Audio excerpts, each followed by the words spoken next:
Les gens, aujourd'hui c'est plus ça. Aujourd'hui, les gens doivent payer pour avoir le courant. Tout à l'heure, il y a de mes camarades, un inactif, qui disait ouais, c'était ça, il va falloir payer, ça va être l'énergie, ça va être ça. Demain, c'est quoi le but du jeu? C'est de vendre Enedis, c'est d'ouvrir le capital. Mais vous pensez quoi? Même s'il y a des concessions, vous pensez quoi? Les gens vont payer. Nous aussi on va payer, l'entreprise va payer ça. Je me reconnais qu'à moitié, où j'entends ce que vous dites, mais je ne peux pas laisser dire que le service a décru dans les années que j'ai vécues. Moi, le niveau de service qu'on a aujourd'hui, la qualité de fourniture de service, elle est plutôt d'un bon niveau. Elle est aussi à un tarif acceptable par les citoyens. Aujourd'hui, on a un tarif qui est plutôt référencé parmi une bonne moyenne européenne et sur la partie distribution. Donc on est effectivement garant, nous, directeurs, d'un équilibre entre la qualité de service et le tarif que l'on fait payer aux clients.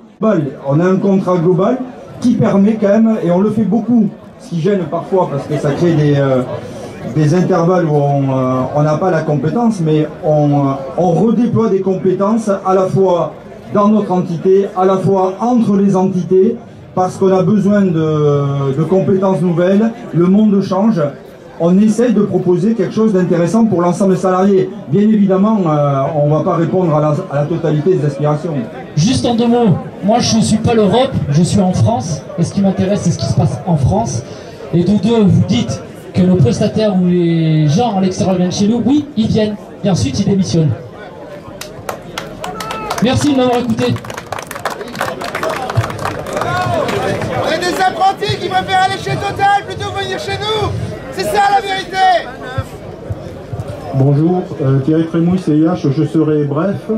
Je voulais revenir sur 2-3 points qui ont été évoqués tout à l'heure concernant l'ingénierie. D'abord pour vous dire qu'il n'est pas question de partir de Brive en ce qui concerne l'ingénierie hydraulique, que le Massif Central c'est un des lieux historiques de l'hydroélectricité, que non seulement il faut la maintenir, mais en plus on a la volonté, on y travaille, de la développer, et il n'y a aucune raison que l'on parte de Brive. La deuxième chose, c'est les risques qu'on pourrait prendre en termes de sûreté, c'est-à-dire vis-à-vis des tiers, en termes de sécurité des tiers, dans le cadre de notre exploitation en maintenance. Là aussi, c'est l'ancien inspecteur sûreté de l'EF Hydro disait c'est notre permis d'exploiter, donc il est évident qu'on ne peut pas prendre le risque avec ce sujet-là et on n'en prend pas. La deuxième chose, c'est la santé-sécurité qui, si je vous parle avec mes tripes, en tant qu'employeur, directeur, collègue, c'est un sujet juste humain. Et là non plus, on ne peut pas accepter, que ce soit pour des collègues EDF ou des entreprises qui travaillent pour nous, on ne peut pas accepter que les gens viennent au travail et se fassent mal. Donc il est très clair que là-dessus, on ne peut pas tergiverser. Alors évidemment, je conçois et je vous accorde qu'on n'y arrive pas tout le temps et on a des erreurs, on a des trous dans la raquette. Ceci dit, moi, le matin quand je me lève, mon premier sujet, c'est d'essayer de traiter ça. Et le troisième point sur lequel je voulais revenir, c'est travailler autrement, manager autrement. Pour moi, c'est en lien avec la santé, notamment des collègues EDF, parce que après cette période compliquée de Covid, de travail à distance massif, il va falloir qu'on retrouve les moyens de travailler, de se retrouver, de retravailler collectivement. Parce que, comme on l'a dit, une des valeurs d'EDF et Enedis, c'est ces hommes et c'est surtout la capacité de ces hommes et ces femmes de travailler ensemble. Actuellement, la direction, c'est très simple. Ce que vous nous faites depuis une heure, c'est en fait, vous essayez de vous accrocher sur un instant T, l'instant du moment. C'est-à-dire que par les luttes syndicales, les luttes des ouvriers, des employés de l'EDF, il y a certaines choses qui perdurent encore. Et vous dites, on va s'attacher à faire que l'humain, que ceci, que cela, c'est du blabla.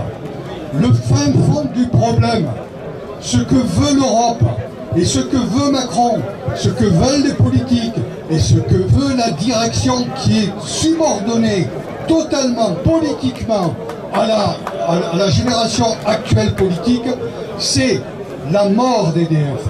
Alors qu'est-ce qu'on va garder? On va garder le nucléaire. Pourquoi? Parce qu'il y a un tel investissement, privatiser le nucléaire, il n'y a pas un privé qui veut l'acheter. Il y a trop de risques. Et même politiquement au niveau du gouvernement, c'est trop risqué de bazarder, entre guillemets, le nucléaire dans les mains d'une ou plusieurs sociétés privées. Deuxièmement, au-delà de la production, j'ai inclus l'hydraulique, il reste. Bon, au-delà de la production, il y a la distribution de l'énergie. Là, moi je dis simplement, quel est l'objectif réel du gouvernement auquel vous ne vous opposez pas? C'est de faire avec le réseau haute tension ou moyenne tension ou basse tension, de faire le même système que pour les autoroutes. Que l'on conserve sous une forme administrative la propriété au niveau des départements, des régions ou de l'État du réseau, bon, c'est une chose. L'important, c'est d'en avoir la gestion, d'en effectuer l'entretien, le dépannage, etc. Et ça, privé, parce que là, il y a de l'argent à gagner. Au niveau ensuite du privé, des clients, entre guillemets, ces clients, qu'est-ce qu'ils veulent? L'énergie la moins chère possible. Or, avec l'introduction des compagnies privées telles qu'elles sont faites aujourd'hui, des distributeurs, entre guillemets, qui ne distribuent rien, qui font du commerce, puisqu'ils sont assujettis au niveau professionnel à la branche commerciale et non pas à la branche industrielle. Ils ne font pas partie des IEG. Qu'est-ce qu'ils font? Ils veulent de l'énergie, si possible gratuite, pourquoi pas, et de la revendre le plus cher possible. Et qui va payer? C'est le client. Au final, le but final de lequel vous ne discutez absolument pas. Vous discutez de ce qui va se passer demain matin. Mais c'est pas demain matin, parce que petit bout par petit bout, vous allez y arriver, vous ou vos successeurs. C'est le nucléaire à disposition. Pourquoi faire? Pas pour gagner de l'argent pour l'État, non, pour livrer de l'énergie électrique à un prix, si possible même en dessous du prix de revient, aux compagnies privées qui vont se gaver là-dessus et qui vont faire ce qu'elles veulent au niveau de la distribution avec toutes les compagnies privées qui feront en fait le travail, c'est-à-dire les branchements, les relèves, etc. d'une manière ou d'une autre. Il n'y aura plus d'agents EDF. Si peut-être, les administratifs ou les comptables, ça coûte cher. Si on pouvait leur enlever ça, ils gagneraient encore plus d'argent et nous on en fera notre affaire. Voilà l'avenir d'EDF. Eh bien elle n'est pas belle.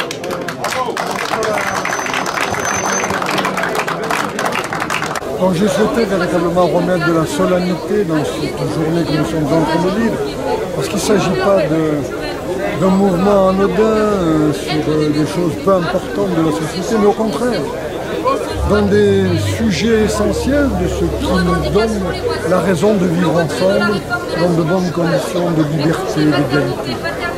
Donc je disais à ces responsables de la direction de nos établissements, d'EDF, qu'en fait, en tant que citoyens qu'ils sont comme nous-mêmes, qu'ils soient venus répondre à notre invitation, c'est bien. Qu'ils aient le courage pour assumer la responsabilité qui leur incombe, c'est autre chose. Et le courage dont ils devraient faire preuve devrait être un courage qui leur donne la capacité d'être en possibilité de répondre à leurs enfants, leurs petits-enfants, lorsqu'ils leur poseront la question « Grand-père, papa, qu'est-ce que tu as fait ?» lorsqu'ils ont décidé de privatiser l'électricité, le gaz, l'énergie d'une manière générale.